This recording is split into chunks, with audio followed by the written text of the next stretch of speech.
I think that this is going to be the biggest test for this LSU defense so far. And that's saying a lot, seeing as though LSU has already played and beaten Mississippi State. And that's an incredibly high powered offense. It's a difficult offense to defend. But I still am going to say that this is going to be the most difficult matchup for LSU's defense. So that's what I'm looking for is LSU's defense versus Tennessee's super quick, super high powered offense. And I'll go even as further to say LSU's defensive line against this Tennessee offensive line and to see how LSU can get pressure on Hendon Hooker. That's really, I always, before every game, I say my 3 ways that LSU could win and my 3 ways that LSU could lose.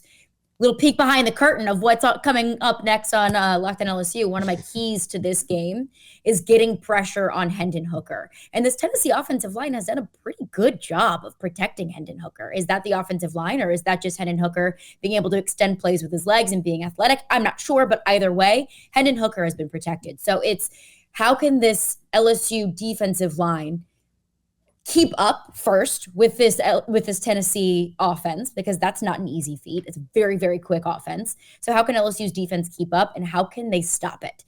I mean, Tennessee puts up massive yards, massive points, and I don't think that's any sort of secret here. So how can LSU's defense stop it? LSU's defense has undoubtedly been this team's strongest position group. I believe that the LSU defense single-handedly beat Auburn because they were able to get LSU on the board. They were able to get momentum when LSU needed it. And they were able to make stops when LSU absolutely had to make stops against Auburn, especially, most notably, an interception when Auburn was driving into LSU territory. So I look at this. How can LSU's defense create turnovers and give LSU's offense an opportunity to score more points? And how can LSU's defense stop Tennessee's offense from scoring points and slow it down? So that's what I'm looking for is LSU offense, Tennessee defense, and more specifically, this LSU defensive line that's proven to be a force so far this season. Yeah, B.J. Ojulari and Ali Gay, they've been having a great season. Eric, in your even opinion, freshman, sorry, excuse me, I don't mean to interrupt, but even freshman Harold Perkins, the way that Matt House has been so creative to use that true freshman in so many different areas is going to be fun to watch as well. Yeah, big interception last week at Auburn. Eric, in your opinion, what's the key matchup to watch for in this one? Yeah, I got a couple actually, and kind of picking up where Caroline was there. I think it's Tennessee's offense. I think it's Tennessee's passing game with Hendon Hooker, who, again, it's, for Tennessee, it's 4 games in, so I understand it's fun and it's good for people like us, but the Heisman number conversation, all that, it's like, well, let's wait till you get into 6 or 7 games in the conference schedule, right? But still, playing at an extremely, extremely high level. But going up against this LSU defense, which, number one, is good. Number two, the secondary, as you guys know, I mean, Gordy, I counted, 5 transfers in the defensive backfield this offseason? Is that correct? It's pretty mind-blowing. You're taking 2 safeties from Arkansas, taking 3 corners, one from Ohio State, one from Oklahoma State, one from Louisiana.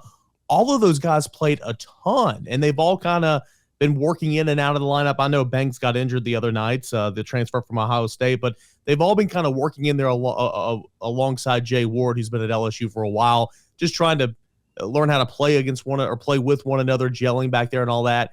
This will be the 6th game that those guys have played with one another, and now you're going up against this offense with Hendon Hooker. Now, I hear you with Mississippi State. I think Will Rogers is the most, one of the better quarterbacks in the SEC that nobody talks about ever, but it's different.